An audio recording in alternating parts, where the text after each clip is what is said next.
What's up, America? Up until now, I have dedicated this channel to gaming. But lately, the real world has looked more and more like a scripted campaign. When I'm scrolling through the news, I don't just see headlines, I see the glitches in the narrative and the truth hidden behind a sea of lies. This is Raccoon City Real Talk, where we look at politics with a unique understanding of deception. I'm not here to say I'm perfect. If I miss a shot or I miscalculate a take, I'll be the first to tell you. Let's dive into the truth together. This morning, we are going to take a look at some headlines that have been talked about a lot in the media lately, mostly tied to Candace Owens' recent post where she covered President Trump's tweet about influencers like Tucker Carlson, Alex Jones, and herself. Who else? There was four of them. What do we have here? Alex Jones, Tucker Carlson. Oh, Megyn Kelly. Yeah, she's forgettable for me, simply because I don't watch Megyn Kelly very much. But we're going to take a look at it. According to statistics, there's some top trending topics that came out of it. Number one is the betrayal of Trump, where she cites that Trump has betrayed his supporters. And for me, the betrayal from Trump is very disheartening.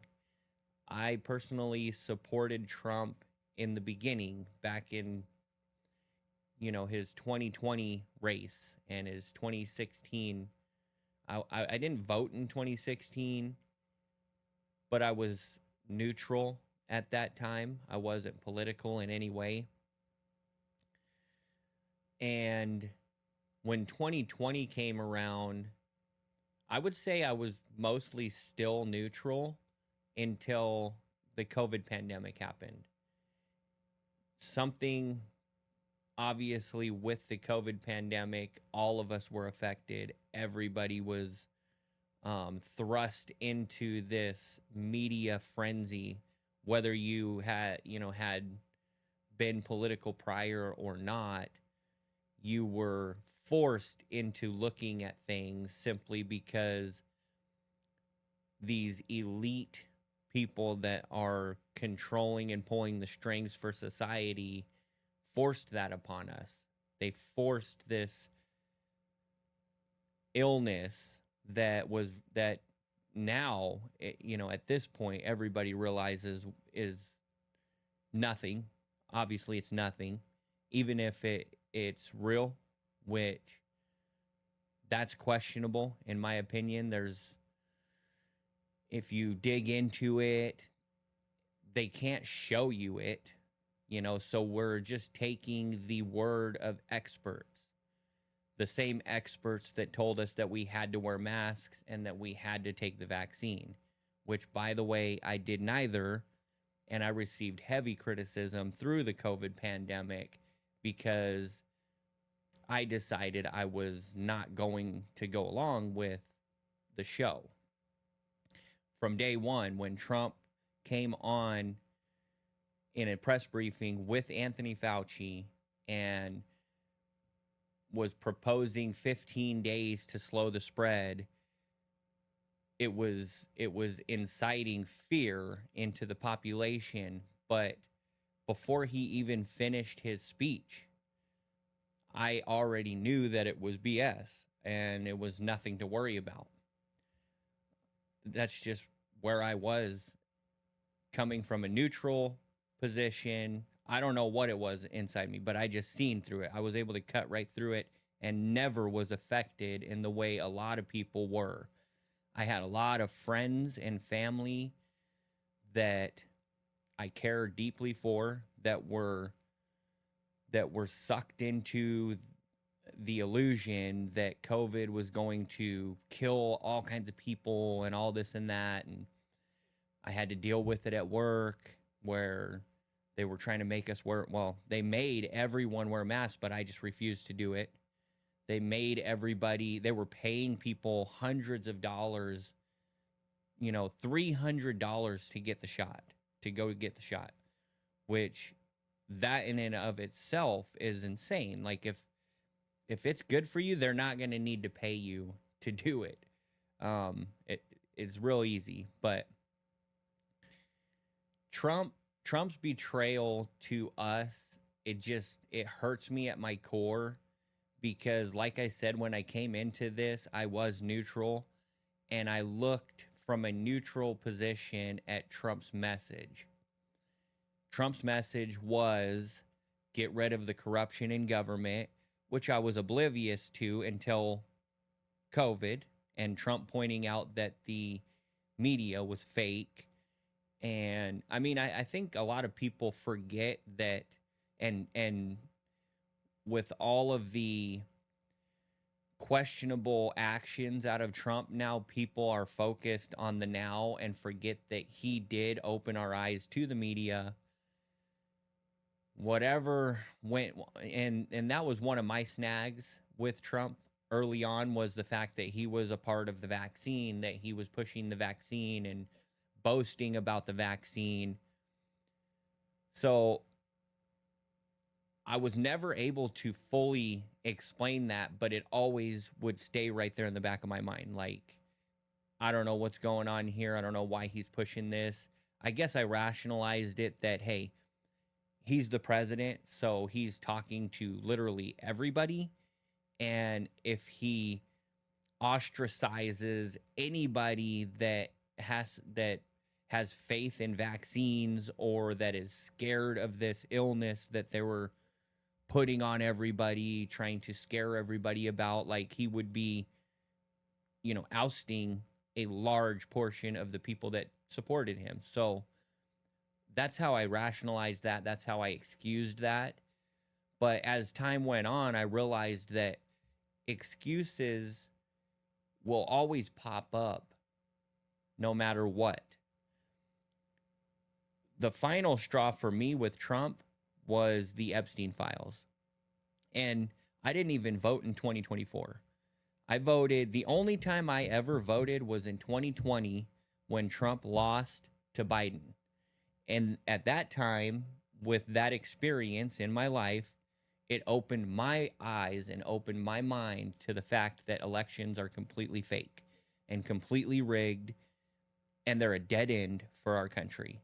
If we're going to rely on elections, we're doomed, because it's going to allow these people who have for a very long time been orchestrating the downfall of our country to continue with their plan unimpeded.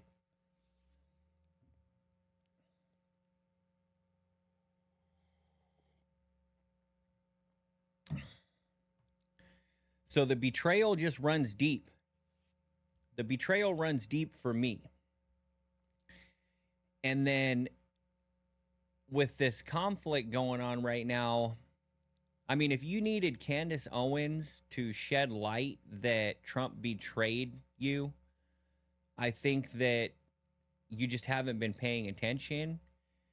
And in current times, if you're not seeking out information, if you're not doing the digging yourself, taking the initiative to dig in and try to identify deceptive headlines and deceptive storylines, like Charlie Kirk, for example, you're not doing yourself any service, and you're gonna be manipulated, and your reality is going to be shaped by someone other than yourself.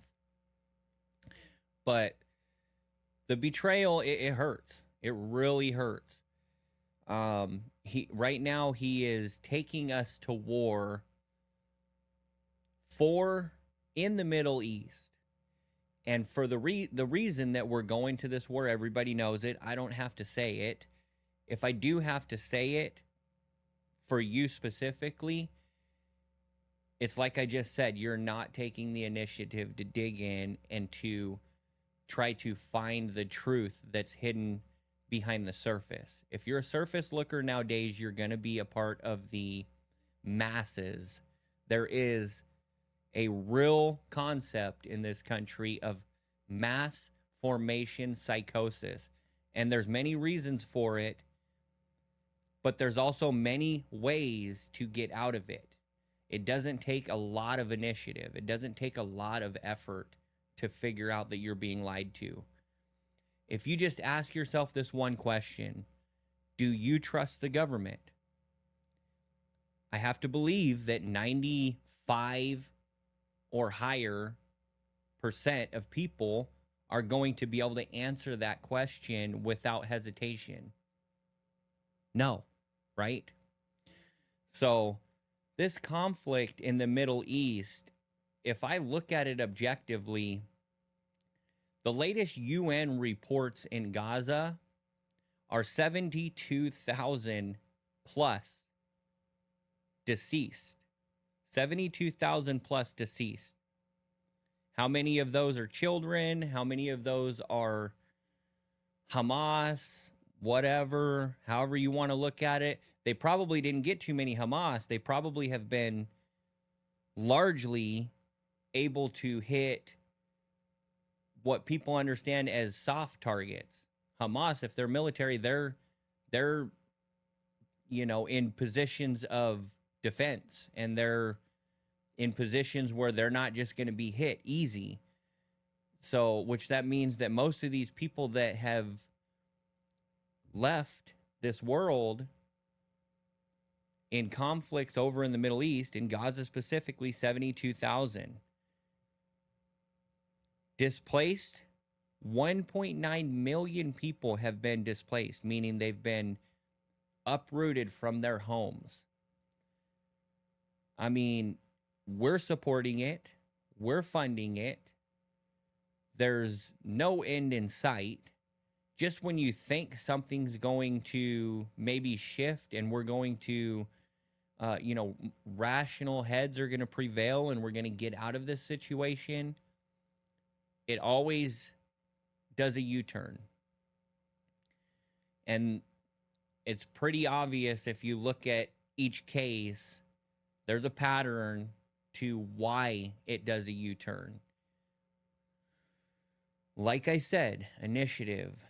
So Trump's betrayal, thank you to Candace for pointing that out. She's absolutely right. Trump has betrayed his supporters. Trump has betrayed his voters that voted him in. He's betrayed these influencers that went out on a limb for him. I just saw yesterday, and I couldn't tell in the video I seen if it was true or not, but Trump, he used to go to these UFC fights all the time, and he would always get standing ovation. I was a huge UFC fan until they sold out, just like every other major media outlet out there. They sold out, but I wasn't watching it. I ended up seeing a clip on Twitter where Trump went to the UFC fight last night and he was booed, and they had to crank up the music to, kind of blanket the sound of the boos. I feel mixed emotions on that. Trump has not been good lately. The Epstein files is the big one. Like, if we can't all agree that we need to protect children, then what can we agree on? I think us out here in the real world, I think we can all agree with no hesitation whatsoever to protect children. Of course, there's exceptions, but it's nothing like what you would see online. There's influencers with hundreds of thousands, in some cases, millions of followers. In many cases, actually, millions of followers. Look at Mark Levin. He's got millions of followers on X. People like Mark Levin with millions of followers are sitting out here citing one conflict after another that we're morally bound to involve ourselves in. And the justification is always the same. Just go look at his rhetoric. Go look at what he says. I'm not going to say it here. I see it for what it is, but there's just some things that you can't say if you expect to be able to reach people. Anyway, let's move on to the next story. Charlie died free. You will die a slave. This was a statement made by Candace Owens to President Trump. I mean, how do you even get into the Charlie Kirk situation? The Charlie Kirk, I would say it's a saga now, because there's multiple different sides. There's the real world, where if you're like me and you go around talking to your peers in real world settings like work and whatever, just, that's mostly where I socialize, is at work, which, that's kind of sad, right? Like, I'm either home or I'm at work. I often think to myself, because how hard it is for me with a good job. By the way, I have a very good job, the best job I've ever had in my life, making the highest wages I've ever made in my life, and I don't have much extra. I have enough as long as I budget myself correctly and I'm not spending on things I want, and dedicating my income to things that I need, like a roof over my head, food, on the table, etc. Obviously, there's things that I want that I have, like phones, TV, internet, crap like that. We don't need those things, but in some ways, you can make the argument that we do need those things in this time right now, because without those things, I don't know, life might actually be a lot happier, even with the financial burdens. Life could be happier if you're just numb to reality and you're not seeing what's going on. But at the same time, that's how these people operate at full capacity, is when everybody's asleep, when everybody is just eating up whatever's coming out on Channel 3 News, right? Like, you look back in time with Charlie Kirk specifically, if you look back in time at the JFK assassination, which I've done a lot of studying into the JFK assassination, there's very, very good reporting at this point. Obviously, it's been since 60, I think it was 63 or 64 when he was taken out. So what would that be? 60 years ago? People on the day of JFK's assassination saw things that did not fit the official narrative. But back in the 60s, most of the news was basically newspapers. And for the hundreds of people that seen what happened on that day that were there in Texas, of course they tried to say something about it. Of course there were independent journalists that went out and tried to call out the lies that were coming out of the government and out of the media regarding what happened to Kennedy. But back at that time, it was so much easier to how would you put it, isolate the information and not allow it to get out. Now, with the internet and with a few influencers, very few influencers that are large and wide-reaching, like Candace Tucker, I'm not even going to mention Megan Kelly. I think that she's okay and everything, but a lot of the stuff I hear Megan Kelly say, it turns me off so quick. I'm just like, boom, I don't even watch her. It's just my personal opinion. I have nothing against her. I think that she's great, but I do believe that she's also for a separate demographic from Tucker and Candace. And Alex Jones too. We've got Alex Jones too, which if you watch Alex Jones, it's hard not to like Alex Jones. There are some questionable things there as well, but those are things that you have to dig into in order to understand.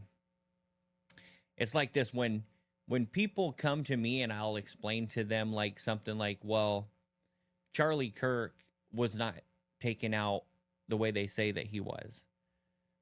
And then they, well, how do you know that? You know, they're normally like, what are you talking about? Like, it wasn't this guy. Like, I've been seeing this on the news and yada yada. I would have to sit there because for me, from day one, I've been looking at it, and looking into the details and identifying questionable narrative, and I've read everything about the story. And it took all of that for me to understand that this was a complete setup. Now, for me to get somebody else to where I'm at, it's literally impossible. I can point you in the right direction, right? But I cannot convince you. And there's no way to convince you if you don't want to see the truth yourself. That's another thing that I try to explain to my peers, which many of my peers, they'll come to me and they ask me stuff whenever they're hearing things in the news. They'll come and ask about different things. Hey, what do you think about this Iran thing? What do you think about this? What do you think about that? And I talk to them, but I make it perfectly clear to them that if you want to know the truth, you have to start looking for yourself. You have to get the initiative and get the courage to go, because it does take courage to see the truth. The truth is not easy. That's one of the mechanisms of the powerful, is they understand how difficult it is to swallow the red pill. You know, it's like we're going to go ahead and put the truth out there. I'm coming from the elite's perspective. We're going to put the truth out there in the form of a pill, but it's going to be the size of a basketball. So how many people are actually going to swallow it? Not too many, right? Maybe a little bit, not quite as funny as I thought it was going to hit, but it's an analogy that I would see it as.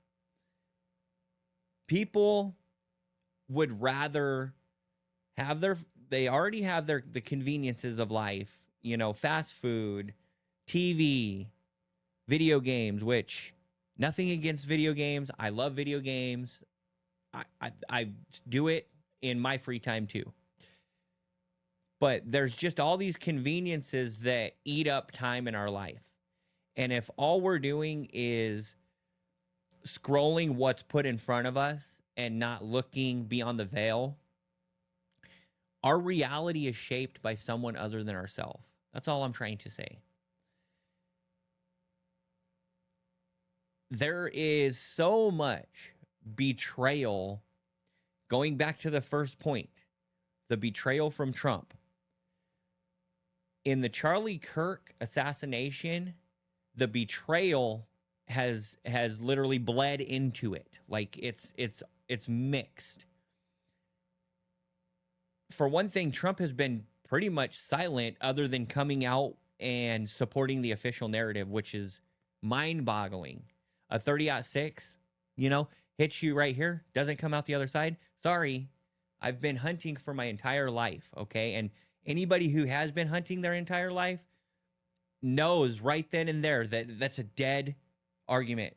It's end. There's not even a debate on that topic. They're sticking with it though, which to me, it's kind of, I think it's good in some ways, and it's horrendous in other ways. What I mean by that is it's good because that is scientifically impossible. So the case is false. The case is illegitimate on that basis.